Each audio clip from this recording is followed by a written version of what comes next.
세상에는 의지할 것들이 많이 있습니다. 세상의 힘에 대한 이야기를 여러분에게 자주 드리지만 우리들이 의지할 수 있고 또 바라고 또 추구하는 힘이 있습니다. 대표적인 힘이라면 권세의 힘이겠죠. 그 권세에는 어떤 정치적인 권세도 있을 수 있겠고 명예적인 권세, 또 재물, 물질의 권세도 있습니다. 이 모든 것들이 다 세상에 존재하는 힘입니다. 하지만 우리 그리스도인들은 세상에 존재하는 힘도 필요하지만 우리가 의지해야 할 것은 세상에 존재하는 힘이 아니라 여호와 하나님이어야 한다는 것입니다. 세상 사람들은 세상의 힘이 전부인지 알기 때문에 그래서 그것을 추구하고 또 의지하기도 하지만 우리에게는 세상의 그 어떤 힘보다도 더 강한, 그리고 그 모든 힘을 다스리시는 여호와 하나님이 계시기 때문에 우리들이 의지하고 바랄 것은 오직 예수, 오직 여호와여야 된다는 것입니다. 그러나 오늘 본문 1절에 보면 이스라엘 백성들은 바람을 먹고 동풍을 따라가서 라고 말하고 있습니다. 여기서 말하는 이 바람, 동풍은 이 팔레스틴 지역에 부는 봄에 부는 바람인데, 이 바람이 강하게 불면 곡식을 상하게 하고 하는 그런 막강한 힘이 있는 바람입니다.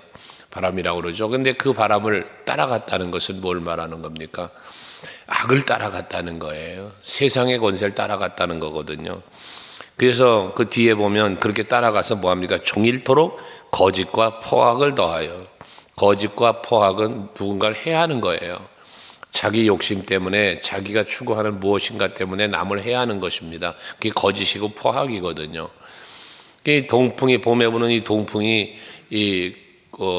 곡식을 해하는 것처럼 이들은 그런 해악을 행했다는 거예요. 포악을. 그러면서 아수르와 계약을 맺고 기름을 애굽으로 보냈다. 이것은 결국은 아수르나 애굽이나 당시 시대에는 막강한 힘을 가지고 있는 나라였기 때문에 이스라엘 백성들이 그 힘을, 그 권세를 의지했다는 이야기거든요. 그 권세를 찾아갔다는 거예요. 그들의 도움으로, 그들의 보호 속에서 나라를 지키려고 했던 이러한 모습을 일컬어 말씀하고 있는 것입니다. 그렇지만 앞에도 말한 것처럼 그 세상의 모든 권세와 힘은 하나님이 다스리신다, 하나님의 통치하심 속에 있다는 사실을 이들은 알지 못했던 거예요. 그래서 하나님은 그러한 이스라엘 백성과 유다에게 2절에 말하죠. 여호와께서 유다와 논쟁하시고 야곱을 그 행실대로 벌하시며 그의 행위대로 그에게 보응하리라 했어요. 여기 유다와 야곱은 남유다와 북이스라엘을 이야기하는 것인데, 이 두 족속들이 하나님을 떠났단 말이에요. 하나님을 버렸단 말이에요. 세상을 의지했단 말이에요. 그러니까 하나님께서 뭐 합니까? 이들을 행실대로 벌하고 그들의 행위대로 보응을 하시겠다는 겁니다. 사실 우리가 살아온 삶의 결과를 가지고 하나님 앞에서 평가를 받게 될 텐데, 그때에 잘했다 칭찬받는 자가 돼야 되지 않겠습니까? 여기 보면 벌하신다, 보응하신다라고 했는데 이러한 대상이 되는 것은 불행입니다. 근데 이들이 이렇게 책망받고 행한 대로 갚으시는데 그 행위의 갚으심은 결국 무엇이겠어요? 하나님 찾지 않았으니, 하나님 의지하지 않았으니, 세상을 의지했고 그 권세를 의지했으니 그에 합당한 벌을 받겠죠. 우리가 행한 대로 갚으신다는 하나님의 축복의 원리를 말하지만 항상 우리는 선을 행하는 여러분들이 되셔야 한다고 말씀을 드렸지 않습니까? 그 선은 수요 예배도 말씀드린 것처럼 하나님의 뜻을 이루는 것이다. 결국 선은 하나님을 바라보고 하나님을 찾고 하나님을 의지하는 것이다 라는 것입니다. 근데 이들은 그러지 않았다는 거예요.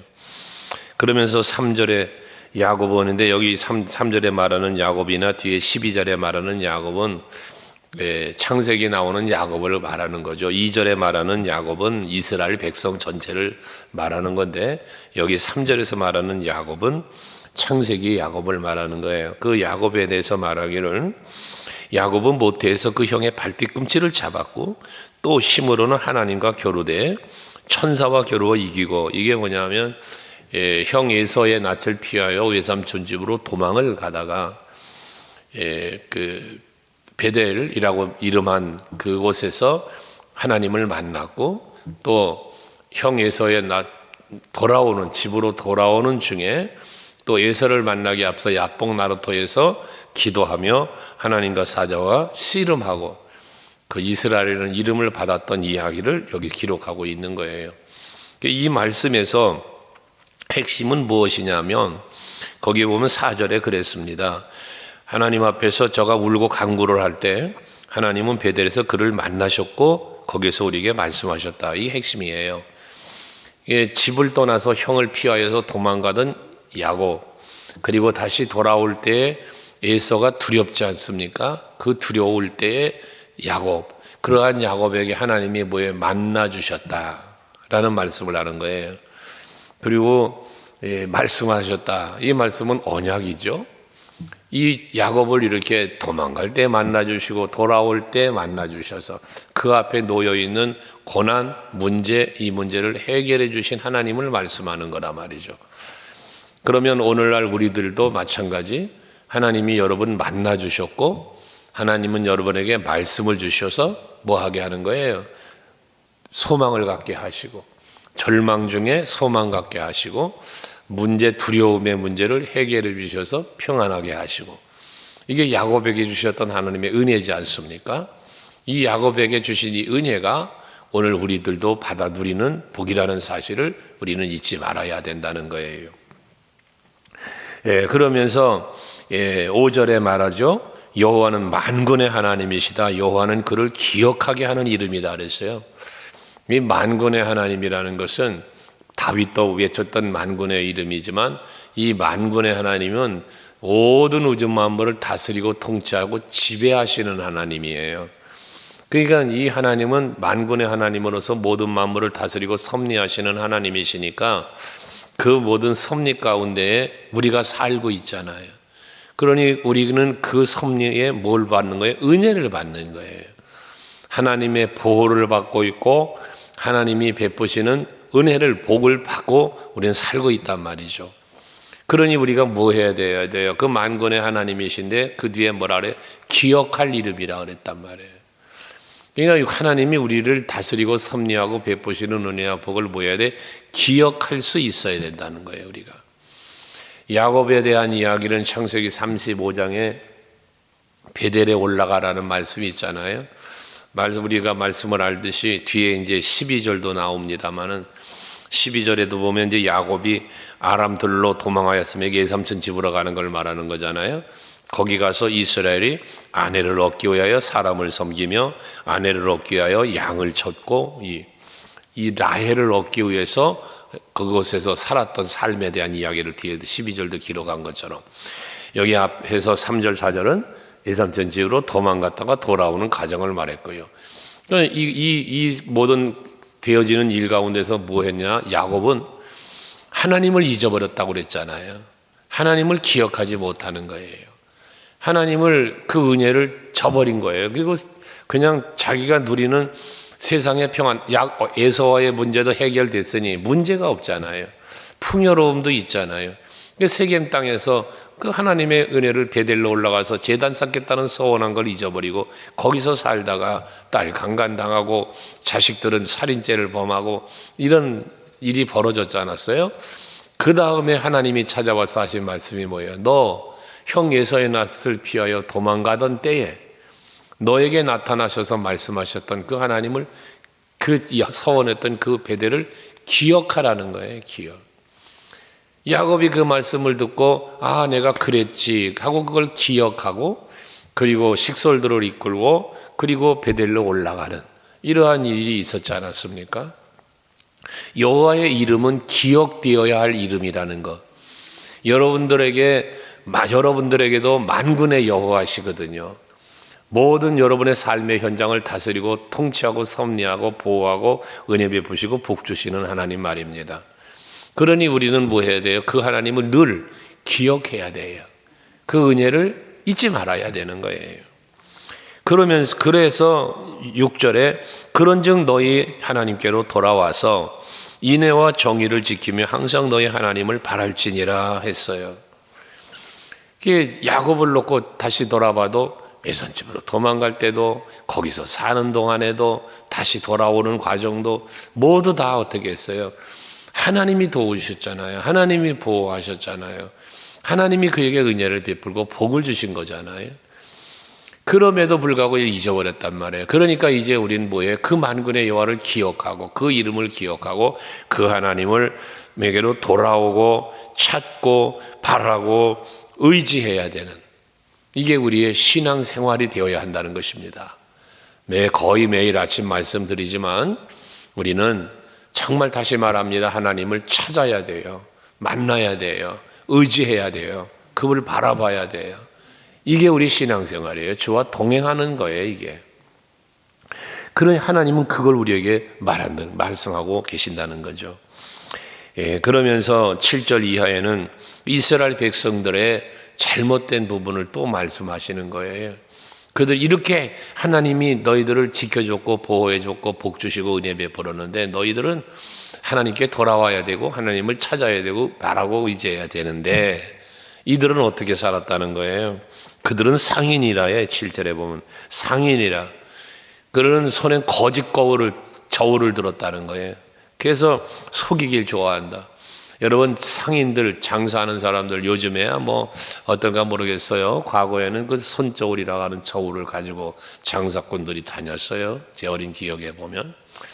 그러면 대부분 현물로 값을 지불하다 보니까 뭐 돈으로, 지금이야 뭐 온라인으로 왔다 갔다 하는 시대지만 그 당시에는 현금 돈도 흔치 않다 보니 뭐 쌀이라든지 또는 뭐 고추나 곡물들로 값을 지불을 하지 않습니까? 그러면 그걸 저울로 달아서 값을 받아가는 거예요, 이 장사꾼들이. 근데 어른들 얘기를 들어보면 장사꾼들은 주를 속인다는 거예요.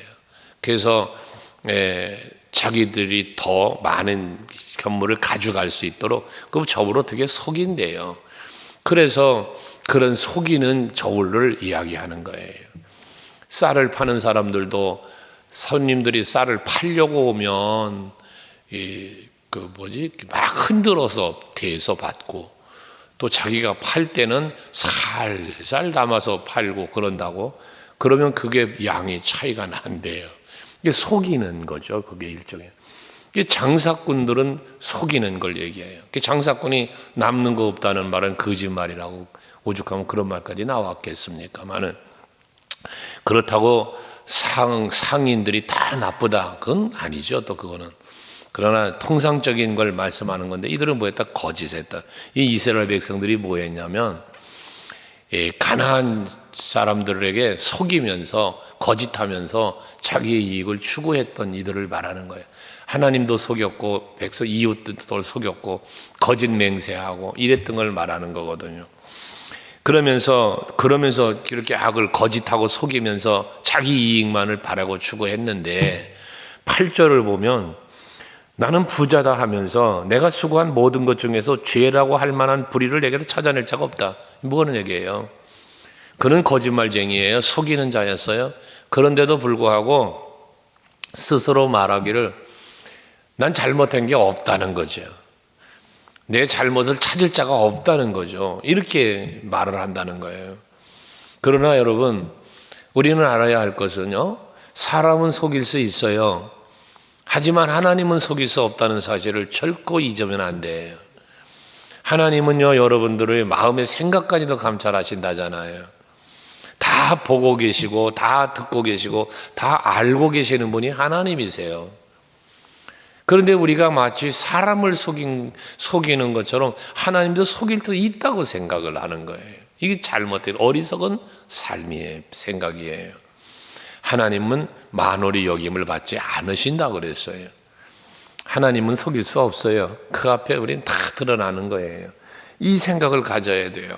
사람을 속이고 저울을 속이고 했지만 하나님 앞에 다 드러나는데 자기 알 사람이 없다, 말할 사람이 없다.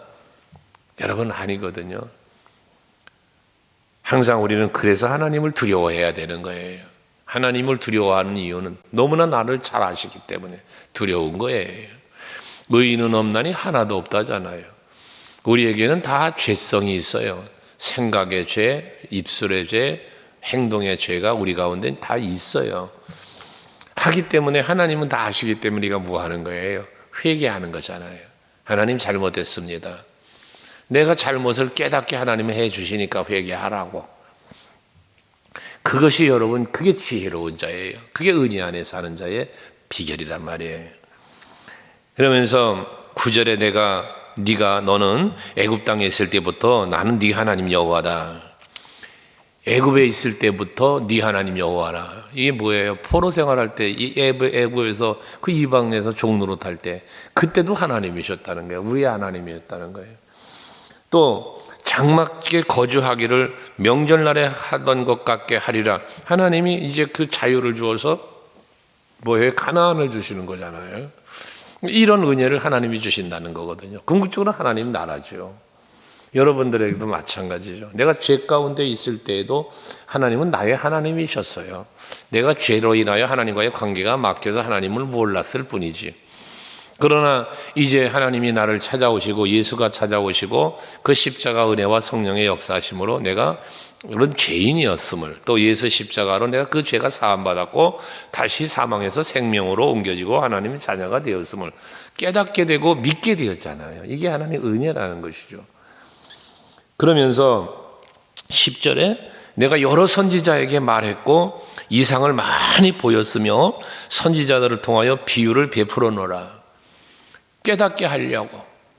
하나님이 나의 하나님이심을, 나를 위하여 이렇게 애굽에서부터 하나님이고 내가 장막 칠 곳까지 은혜 베푸시고 역사하시며 인도하신 분이 하나님이심을 선지자를 통해서 계속해서 말씀하셨다는 거예요. 하나님의 은혜 안에 사는 게 복되다는, 그러니까 하나님 떠나지 말고 하나님께로 돌아오라는, 하나님과 늘 가까이하고 동행하며 살라는 이런 메시지를 계속해서 선지자를 통하여 하나님은 말씀하셨다는 거죠. 하지만 저들은 뭐 했어요? 불의한 삶의 죄선 떠나질 않았어요. 그 11절에 길라은 불의한 것이냐? 과연 그러하다. 이들은 불의했다는 거예요. 그들은 거짓되다 라고 말합니다. 이 하나님 앞에 죄된 것을 버리질 못했다는 거예요. 그러면서 그 죄가 어떻게 돼? 죄다는 바들량에 쌓인 돌무더기 같도다. 계속해서 죄가 쌓인 이런 모습.